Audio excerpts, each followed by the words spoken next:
Hello everyone, good morning to all of you. Welcome to logic Pathshala. आज के इस video में हम कवर करेंगे 24 अगस्त के इम्पॉर्टेंट करंट अफेयर्स के क्वेश्चंस। फ्रेंड्स, इस वीडियो का जो पीडीएफ है वो आप लोगों को मिलेगा टेलीग्राम ग्रुप से। लिंक आपको उसका दिया गया है डिस्क्रिप्शन बॉक्स में। तो चलिए फिर इस इम्पॉर्टेंट सेशन को शुरू करते हैं एक मोटिवेशन कोट से। अगर लगने लगे कि लक्ष्य हासिल नहीं हो पाएगा तो लक्ष्य को नहीं, अपने प्रयासों को बदलें। तो कभी कभी ऐसा होता है फ्रेंड्स कि हम लोग गलत दिशा में प्रयास कर रहे होते हैं, जिसकी वजह से हम अपने जो लक्ष्य यानी हमने जो एम रखा है अपना, वो हम हासिल नहीं कर पाते। तो उसके लिए ऐसा नहीं कि आप अपने एम को ही चेंज कर दो कि ये तो मुझसे होगा ही नहीं, तो मैं इसे बदल देता हूँ या बदल देती हूँ। नहीं, आपको अपने एफ़र्ट्स को चेंज करना है। आप जो डायरेक्शन में एफ़र्ट्स लगा रही हैं वो डायरेक्शन आपको चेंज करनी है ताकि आप अपने टारगेट को अचीव कर पाएँ। तो फ्रेंड्स, शुरू करेंगे क्वेश्चन नंबर फर्स्ट से। क्वेश्चन है हमारा, NPCI international payments limited has sign an MOU with pay expert to internationalize the acceptance of its payment solution in dash.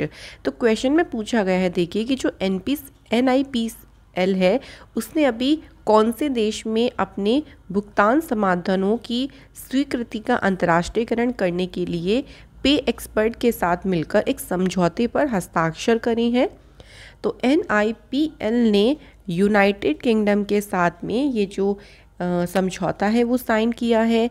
अब देखो, यहाँ पे एक चीज़ ध्यान रखिएगा कि जो बोथ UPI और रुपए है ना, ये पेमेंट सिस्टम है NPCI के तहत।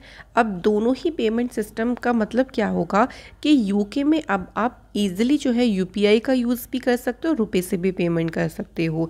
तो एक तरीके से वहाँ अगर आप जैसे UK में जाते हो तो वहाँ पे पेमेंट करना बहुत ज़्यादा ईजी हो जाएगा। आप अपनी जो एंड्रॉयड डिवाइस है उससे आप इजीली किसी भी स्टोर पे जाके अपने POS डिवाइस के साथ में पेमेंट कर सकती हैं। तो इसी के लिए जो है पे एक्सपर्ट के साथ मिलकर ये जो समझौता है वो साइन किया गया है। नेक्स्ट क्वेश्चन है, which country is hosting the Shanghai cooperation organisation defence ministers meeting. तो कौन सा देश है जो कि शंघाई सहयोग संगठन यानी SCO के रक्षा मंत्रियों की बैठक की मेजबानी कर रहा है? राइट आंसर है उज्बेकिस्तान जो है इसकी मेजबानी कर रहा है। और उज्बेकिस्तान में जगह है फ्रेंड्स ताशकंद, जहाँ पे इस मीटिंग का आयोजन किया गया है। ये जो मीटिंग है ये एक एनुअल मीटिंग है और डिफेंस कोऑपरेशन जितने भी इश्यूज़ होते हैं SCO मेंबर स्टेट्स के बीच में, जो भी रक्षा से रिलेटेड इश्यूज़ हैं उन सभी के बारे में डिस्कस किया गया है। SCO जो है एक यूरेशियन पॉलिटिकल, इकोनॉमिक और सिक्योरिटी ऑर्गेनाइजेशन है। इसका हेडक्वार्टर है बीजिंग, चाइना में। तो थोड़ी सी इसकी बात करते हैं। तो अभी आपको याद होगा कि SCO में ना एक नया मेंबर ऐड हुआ था। तो SCO ने एडमिट किया था कि वो ईरान को अपना नया मेंबर ऐड करेगा। और उज्बेकिस्तान समरकंद में एक समिट का आयोजन होने वाला है सितंबर के टाइम पे। उस समिट के दौरान ये जो डिसीज़न है यानी जो ईरान है उसको नया मेंबर ऐड कर लिया जाएगा। इसकी स्थापना हुई थी SCO की 15 जून 2001 को। तो ये कुछ फ्रेंड्स इंपॉर्टेंट पॉइंट्स होते हैं जो कि क्वेश्चन के साथ साथ हम लोग डिस्कस करते चलते हैं। नेक्स्ट है, according to office for national statistics which country has recorded its biggest fall in output in more than 300 years in 2020 due to कोविड-19 पेंडेमिक। तो देखिए, ये जो ऑफिस फॉर नेशनल स्टैटिस्टिक्स है इसके अनुसार कौन से देश ने 2020 में कोविड महामारी के कारण 300 से अधिक वर्षों में उत्पादन में सबसे बड़ी गिरावट दर्ज की। कि भाई 300 साल से इतनी बड़ी गिरावट नहीं हुई थी जो कोविड के दौरान पे हुई, और ऐसा कौन से देश में हुआ? तो आंसर हो जाएगा यूनाइटेड किंगडम में जो है सबसे बड़ी गिरावट देखने को मिली। जो GDP है देखिए वो 11% तक गिर गई थी 2020 में। तो इनके अकॉर्डिंग ये बताया गया है कि सबसे बड़ी अभी तक की पूरी हिस्ट्री में गिरावट हुई थी 1709 यानी 1709 के बाद ये सबसे लार्जेस्ट फेल हुआ था यूनाइटेड किंगडम में। तो फ्रेंड्स, इंपॉर्टेंट क्वेश्चन रहेगा, ध्यान रखना है हमें। नेक्स्ट क्वेश्चन है, researchers at which of the following IIT have developed an ultrasound assisted fermentation method to produce a safe sugar substitute called, जिसका नाम है जाइलिटॉल फ्रॉम बेगेस। तो देखिए कौन से आईआईटी के रिसर्चर्स ने ये जो जाइलिटॉल है इसे एक सुरक्षित चीनी विकल्प का उत्पादन करने के लिए अल्ट्रासाउंड सहायता प्राप्त किण्वन विधि को विकसित किया है। तो ये एक तरीके से शुगर का क्या होगा, ऑल्टरनेट होगा, शुगर का सब्स्टिट्यूट रहेगा, बहुत ही सेफ सब्स्टिट्यूट है। और इसी को डेवलप करने के लिए ये कौन से आईआईटी के रिसर्चर्स ने डेवलप किया है, तो यहाँ पे सिंपली आपको ध्यान रखना है आईआईटी गुवाहाटी। ये जो रिसर्च की गई है ना आईआईटी गुवाहाटी के रिसर्चर्स के द्वारा, इसको bio resource technology and ultrasonic sonochemistry journal यानी जो पत्रिका है इसमें प्रकाशित भी किया गया है। कुछ अदर आईआईटी से रिलेटेड न्यूज़ की बात करें तो देखिए आईआईटी मद्रास ने ना एक रोबोट को डेवलप किया, या कह लीजिए रोबोट बनाया, जो क्या करेगा, सेप्टिक टैंक्स को क्लीन करेगा विदाउट ह्यूमन के बिना ही, और इसको नाम दिया है होमोसेप। रेलवे मिनिस्ट्री ने कोलैबोरेशन किया था आईआईटी मद्रास के साथ मिलकर on hyperloop technology. IIT Bombay ने इंडिया मेट्रोलॉजिकल डिपार्टमेंट के साथ टाई अप किया to develop user friendly weather forecasting application. तो इस एप्लीकेशन के लिए ही ये टाई अप किया गया। आईआईटी मद्रास ने एक्वामैप वाटर मैनेजमेंट और पॉलिसी सेंटर को स्टेबलाइज किया। तो फ्रेंड्स आईआईटी से रिलेटेड न्यूज़ भी हमें ध्यान रखने, एक नए क्वेश्चन यहाँ से आपका बन सकता है। अगला क्वेश्चन है which company has partnered with SIDBI to launch 1000 green energy enterprises across the country. तो देश भर में 1000 हरित ऊर्जा उद्यम शुरू करने के लिए किस कंपनी ने सिडबी के साथ में पार्टनरशिप करी है, तो कंपनी जो है वो उसका नाम है टीपी रिन्यूएबल माइक्रोग्रिड। और इसने किसके साथ पार्टनरशिप करी है, क्वेश्चन ऐसे भी बन सकता है, सिडबी के साथ मिलकर ये पार्टनरशिप करी गई है। गवर्नमेंट ऑफ इंडिया का एक विज़न जो है आत्मनिर्भर भारत का, इसी को सपोर्ट करते हुए ये जो इनिशिएटिव है वो शुरू किया है। और इससे क्या होगा, देखिए जो रूरल एंटरप्रेन्योर्स है, रूरल मतलब हो गया जो ग्रामीण एंटरप्रेन्योर्स हैं, उनको एम्पावर करने यानी उनको सशक्तिकरण उनको करने और एक तरीके से सस्टेनेबल एंटरप्रेन्योरशिप मॉडल को बढ़ावा देने के उद्देश्य से ही ये जो 1000 ग्रीन एनर्जी एंटरप्राइजेस है पूरे कंट्री के अक्रॉस में इसे लॉन्च किया गया है। तो कंपनी का नाम है टीपी रिन्यूएबल माइक्रोग्रिड और इसके किसके साथ मिलकर इसको लॉन्च किया है, सिडबी के साथ में। सिडबी के देखिए फुल फॉर्म है small industries development bank of India. इसकी स्थापना 2 अप्रैल 1990 को हुई। हेडक्वार्टर है इसका लखनऊ में और चेयरमैन का नाम है शिवा सुब्रमण्यम रामन। नेक्स्ट क्वेश्चन है which portal has been launched by central government to bring together all the awards of the various ministries of the government under one platform. तो केंद्र सरकार के द्वारा सरकार के अलग अलग जो मंत्रालय हैं उन सभी के पुरस्कारों को एक ही मंच पे लाने के लिए एक पोर्टल लॉन्च किया गया। इस पोर्टल का नाम क्या है, तो इस पोर्टल का नाम है राष्ट्रीय पुरस्कार पोर्टल। और जितनी भी मिनिस्ट्रीज़ के अवार्ड्स होते हैं वो सभी आपको एक ही प्लेटफॉर्म पर देखेंगे और इसी प्लेटफॉर्म को नाम दिया है राष्ट्रीय पुरस्कार पोर्टल।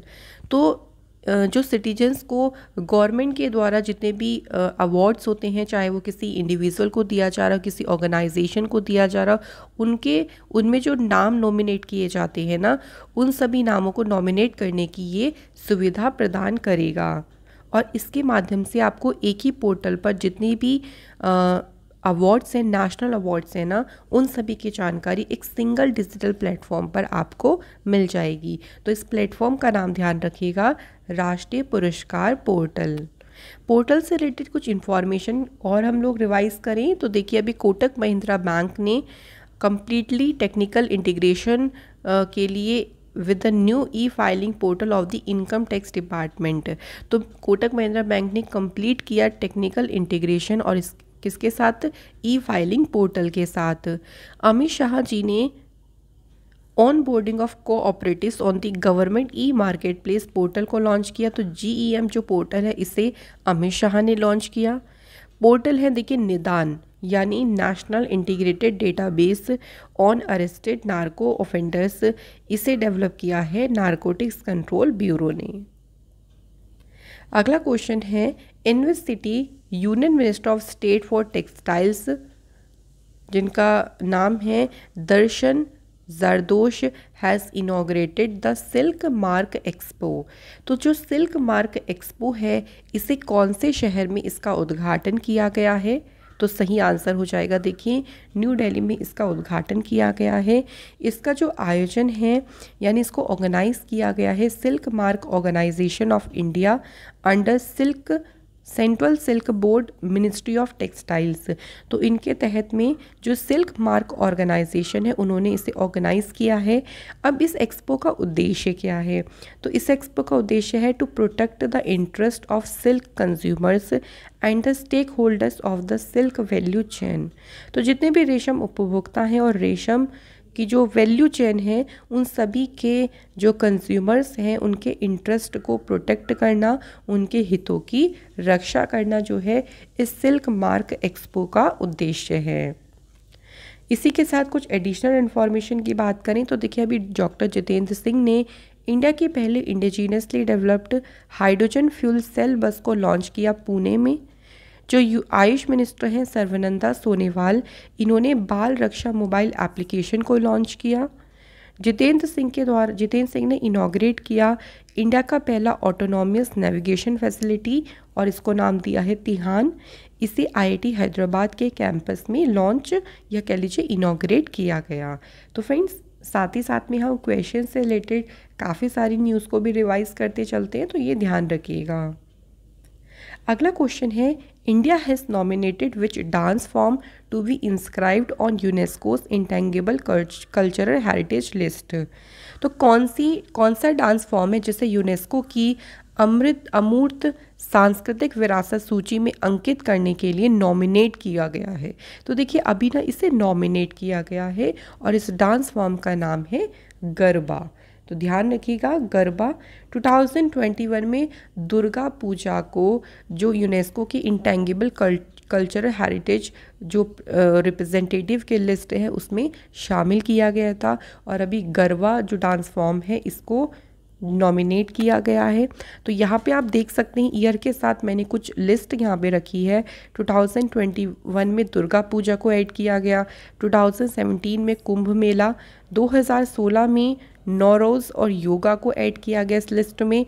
2010 की अगर हम बात करें तो छाऊ डांस और जो कालवेलिया फोक डांस है और कुछ राजस्थान के जो डांसेस हैं इन्हें ऐड किया गया है यूनेस्को की इंटेंगिबल कल्चरल हेरिटेज लिस्ट में इंडिया की तरफ से। नेक्स्ट क्वेश्चन है friends, who has been appointed as a secretary to president Droupadi Murmu. तो अभी रिसेंटली राष्ट्रपति द्रौपदी मुर्मू के सचिव के रूप में किसे नियुक्त किया गया है? राइट आंसर है राजेश वर्मा। ये द्रौपदी मुर्मू जी के अभी सेक्रेटरी बने हैं। इन्होंने रिप्लेस किया है कपिल देव त्रिपाठी जी को। द्रौपदी मुर्मू ने 25 जुलाई को भारत के 15th नंबर के प्रेसिडेंट के रूप में इन्होंने शपथ ली थी और ये पहली ट्राइबल वुमेन है जो कि प्रेसिडेंट अपॉइंट हुई हैं। अगला क्वेश्चन है, who has been appointed as a director of the national institute of immunology. तो नेशनल इंस्टीट्यूट ऑफ इम्यूनोलॉजी के निदेशक के रूप में किसे नियुक्त किया गया है? सही आंसर है देवाशीष मोहंती को अपॉइंट किया गया है। अगर बात करते हैं हम यहाँ पे नेशनल इंस्टीट्यूट ऑफ इम्यूनोलॉजी की, इसकी स्थापना हुई 24 जून 1981 में और इसके फाउंडर डायरेक्टर कौन रहे? जीपी तलवार। कुछ और अपॉइंटमेंट्स को रिवाइज करें जो कि अभी रिसेंट के हैं। तो देखिए उदय उमेश ललित ये 49th चीफ जस्टिस अपॉइंट हुए हैं। रणजीत रथ ये मैनेजिंग डायरेक्टर बनी हैं ऑयल इंडिया लिमिटेड के। रविंद्र टक्कर ये वोडाफोन आइडिया के चेयरमैन बने। सुरेश एन पटेल ये सेंट्रल विजिलेंस कमिश्नर पद पे अपॉइंट किए गए। अगला क्वेश्चन है, who has been selected for the 2022 Pulitzer prize under the category of illustrated reporting and commentary. तो इलस्ट्रेटेड रिपोर्टिंग और कमेंट्री की श्रेणी के तहत 2022 पुलित्ज़र पुरस्कार के लिए किसे चुना गया है? तो फ्रेंड्स सही आंसर है फामिदा आज़िम। फामिदा आज़िम ये जो हैं ये बांग्लादेश से हैं, ये भी ध्यान रखेंगे। इन्हें पुलित्ज़र पुरस्कार के लिए चुना गया है और कैटेगरी भी ध्यान रखिएगा। इन्हें इलस्ट्रेटेड रिपोर्टिंग और कमेंट्री के तहत, ये जो कैटेगरी है इसके तहत इस अवार्ड से सम्मानित किया गया है। She is among the 4 journalist of Insider selected for their work on the Chinese operation of the Uyghurs. तो उइगर्स में जो चीनी उत्पीड़न है उनके काम के लिए जो है उनको इस अवार्ड के लिए चुना गया है। अवार्ड्स की बात हो रही है तो फ्रेंड्स कुछ और अवार्ड्स की बात करें तो देखिए शिरोमणि अवार्ड्स के लिए चुना गया मिशेल पूनावाला को। फेमिना मिस इंडिया वर्ल्ड 2022 बनी शिनी शेट्टी जो कि कर्नाटका से हैं। Order of the rising sun award ये जापान के द्वारा दिया जाता है जो कि नारायणन कुमार को दिया गया। जेसी डेनियल अवार्ड ये मिला Malayalam film maker KP Kumaran को। अगला क्वेश्चन है Indian mains volleyball team von bronze medal by defeating dash in the 14th Asian under 18 championship in Tehran. तो भारतीय जो पुरुष वॉलीबॉल टीम है उन्होंने तेहरान में अंडर 18 चैम्पियनशिप में किस टीम को हराकर कांस्य पदक जीता है। तो ये भी डायरेक्टली पूछ सकते हैं कि इंडिया की जो मेंस की वॉलीबॉल टीम है उन्होंने कौन सा मेडल जीता है, ब्रॉन्ज। और इसमें इन्होंने कोरिया को डिफीट करके ये ब्रॉन्ज मेडल जीता है। जो अब इंडिया जो है अंडर 18 टीम है इंडिया की वो FIVB world under 19 men's volleyball championship के लिए क्वालिफाई कर लिया है। इसमें जापान ने गोल्ड मेडल जीता है after beating Iran. It means final match में ईरान को हराकर जापान ने जीता गोल्ड मेडल और ईरान ने जीता है इसमें सिल्वर मेडल और इंडिया की टीम ने जीता है इसमें ब्रॉन्ज मेडल। नेक्स्ट क्वेश्चन है what is the rank of India at the 15th international olympiad on astronomy and astrophysics. तो इसमें जो भारत की रैंक रही है, भारत इसमें रहा है 3रे नंबर पे। तो इंडिया ने जो है अगर हम बात करें, देखिए इंडिया ने इसमें 3रे पोजीशन सिंगापुर के साथ में जीती है, मतलब सिंगापुर भी 3रे पोजीशन पे रहा जिसमें 3 गोल्ड और 2 सिल्वर मेडल जीते। पहले नंबर पे जो रहा वो इसमें ईरान की टीम रही और ईरान की टीम ने 5 गोल्ड मेडल के साथ में पहली पोजीशन को मेडल टैली में सिक्योर किया। जो ये 15th नंबर का international olympiad on astronomy and astrophysics है, इसका आयोजन जॉर्जिया में जगह है कुटाईसी, जहाँ पे इसका आयोजन किया गया।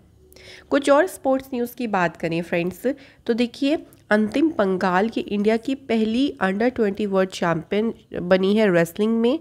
बेंगलुरु जो है ये होस्ट कर रहा है FIBA under 18 women's Asian basketball championship. इसके बाद देखिए जो फर्स्ट एडिशन है वुमेन IPL का ये होगा मार्च 2023 में। सुनील छेत्री और मनीषा कल्याण इन्हें मेंस और women's footballer of the year के लिए चुना गया है। इसी के साथ फ्रेंड्स हमारे करंट अफेयर्स के क्वेश्चंस हो गए हैं। अब करते हैं स्टैटिक जीके के कुछ इंपॉर्टेंट क्वेश्चंस। पहला क्वेश्चन है विच of the following is the main thinking part of the human brain. तो जो हमारा ब्रेन है ना उसका मुख्य चिंतन भाग, जहाँ से हम थॉट प्रोसेस हमारी होती है, पूरा हम सोचने का काम करते हैं, वो कौन से ब्रेन से होता है, तो उसे कहते हैं हम सेरेब्रम। देखिए जो सेरेब्रम है ना ये सबसे बड़ा और सबसे आउटर पार्ट है हमारे ब्रेन का। तो आप ये देख सकते हैं ये जो पार्ट है ना ये कौन सा पार्ट है, ये ब्रेन का वो पार्ट है जो कि जिसे हम कहते हैं सेरेब्रम। ये रीडिंग, थिंकिंग, लर्निंग, इमोशंस और जो भी हमारी मसल मूवमेंट्स है, जैसे हम चल रहे हैं उसको प्लान, उसको उन सभी को ये कंट्रोल करता है। तो इसका नाम है, इस पार्ट का नाम है सेरेब्रम।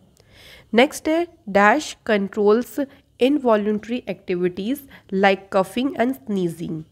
तो खांसने और छींकने जैसी जो हमारी अनैच्छिक मतलब हो गया, देखिए इस पर आपका कोई भी इच्छा जोर नहीं करती, अगर आपको छींक आ रही तो आपको आएगी। तो इन सभी को नियंत्रित कौन करता है, तो आंसर है देखिए हमारा मेड्यूला जो है ये हमारा लोएस्ट पार्ट होता है ब्रेन का और ये इसे इन सभी को क्या करता है, इन सभी एक्टिविटीज़ को कंट्रोल करता है। नेक्स्ट क्वेश्चन है which is the longest organ of digestive system in human body.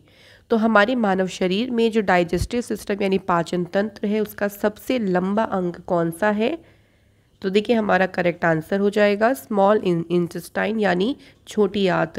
तो आप देख सकते हैं ये जो है ये है आपकी लार्ज इंटेस्टाइन, और इसके अंदर अगर आप ये देखें तो ये आपकी होगी स्मॉल इंटेस्टाइन, जो कि डाइजेस्टिव सिस्टम का सबसे बड़ा ऑर्गन है।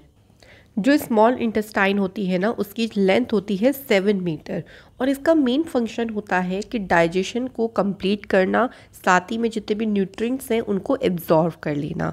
तो ये इसका मेन काम होता है। इसके बाद after digestion protein is converted into dash.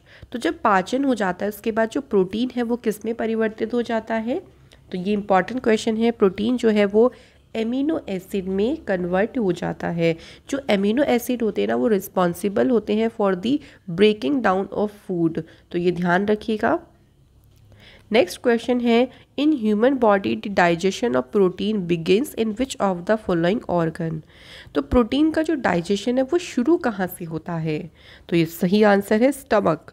तो हमारे स्टमक से प्रोटीन का जो है वो डाइजेशन शुरू हो जाता है, और उसके बाद प्रोटीन जब डाइजेस्ट हो जाता है तो ये अमीनो एसिड में कन्वर्ट हो जाता है। नेक्स्ट क्वेश्चन है water from the undigested food is absorbed mainly इन। तो जो हमारा अनडाइजेस्टेड फूड यानी अपचित भोजन होता है उसमें से जो वाटर है वो मुख्य रूप से कहाँ अब्जॉर्व होता है? यहाँ पे हमारा सही आंसर है लार्ज इंटेस्टाइन। तो जो हमारी बड़ी आंत है, बड़ी आंत देखिए जो ये लगभग 1.5 मीटर लंबी होती है, और ये जितना भी अनडाइजेस्टेड फूड होता है वहाँ से वाटर को एब्जॉर्व कर लेता है। तो फ्रेंड्स इसी के साथ हमारे स्टैटिक जीके के क्वेश्चंस भी हो चुके हैं। अब टाइम आता है रिवीजन करने का, तो आप सभी अपने आंसर्स मेरे साथ लगाइएगा। क्वेश्चन है which state government has announced to set up 300 rural industrial park in the state to boost and strengthen the village economy. तो ये जो 300 रूरल इंडस्ट्रियल पार्क हैं इसे स्थापित करने की घोषणा करी है छत्तीसगढ़ ने। India's first commercial space situational awareness observatory, इसे उत्तराखंड में सेटअप किया जाएगा। नेक्स्ट क्वेश्चन है who has been reappointed as a managing director and CEO of financial service platform Paytm. तो पेटीएम के फिर से मैनेजिंग डायरेक्टर बने हैं Vijay Shekhar Sharma. India has bagged a total of dash medals at the Thailand para badminton international 2022। Bharat ने इसमें total 17 medal जीते हैं, जिसमें है 4 गोल्ड मेडल, 5 जीते हैं सिल्वर मेडल और 8 जीते हैं इसमें bronze medal. In which city union minister Jitendra Singh has launched India's first indigenously developed hydrogen fuel cell bus. तो इस बस को जो है पुणे में लॉन्च किया गया। External affair minister S Jaishankar unveiled a bust of Mahatma Gandhi ji in which country. तो महात्मा गांधी जी की जो प्रतिमा है इसका अनावरण किया गया है पराग में। In a first which state is planning to build an education township in the state. तो एजुकेशन टाउनशिप बनाने की योजना बना रहा है उत्तर प्रदेश की सरकार। विच company has launched a blockchain centre of excellence for airport. तो फ्रेंड्स कंपनी का नाम क्या है? तो सही आंसर हो जाएगा GMR group. Who has become the first Indian woman wrestler to win the gold medal at Under-20 World Wrestling Championship 2022 in Sofia, Bulgaria? तो फ्रेंड्स इनका नाम है अंतिम पांघल। अगला क्वेश्चन है union government has awarded geographical indication tag to dash. तो बिहार के मिथिला मखाना को अभी GI टैग दिया गया। Who presided over the 23rd central zonal council meeting in Bhopal. तो फ्रेंड्स जो भोपाल में जो 23वीं केंद्रीय क्षेत्रीय परिषद की बैठक है इसकी अध्यक्षता किसने करी है? आंसर हो जाएगा अमित शाह ने इसकी अध्यक्षता करी है। फ्रेंड्स कल मैंने आप लोगों से क्वेश्चन पूछा था कि जो रेड ब्लड सेल्स होते हैं उनकी लाइफ होती है 120 डेज़ की, और जो प्लाज्मा है इस पर वाटर का अमाउंट होता है 90%। तो आप सभी ने बिल्कुल करेक्ट आंसर करे हैं। आज के हमारे कमेंट है मनीषा चौहान, सुदामिनी मोंदेल और Ankush. Thank you so much guys कि आप लोगों ने भी कमेंट करना स्टार्ट किया है। इसी तरीके से आप लोग रेगुलर वे में कमेंट करें। तो फर्स्ट क्वेश्चन है हमारा fat is completely digested in the dash. तो जो फैट यानी जो बसा है ये पूरी तरीके से कहाँ पर डाइजेस्ट हो जाता है? इसके बाद देखिए name the structure that is part of the skeletal system but are not bones. देखिए स्केलेटल सिस्टम यानी हमारी कंकाल प्रणाली का तो ये पार्ट है, लेकिन उसमें बोन्स नहीं है। इनमें से वो कौन सा स्ट्रक्चर है? तो फ्रेंड्स इसी के साथ हमारी आज की वीडियो कंप्लीट होती है। आई होप सो कि आप लोगों की तैयारी बहुत अच्छी चल रही होगी। और फ्रेंड्स सिर्फ आपको क्या करना है, मेहनत करना है, लगातार मेहनत करनी है, क्विट नहीं करना है, खुश रहना है, स्वस्थ रहना है। Thank you so much for watching this video.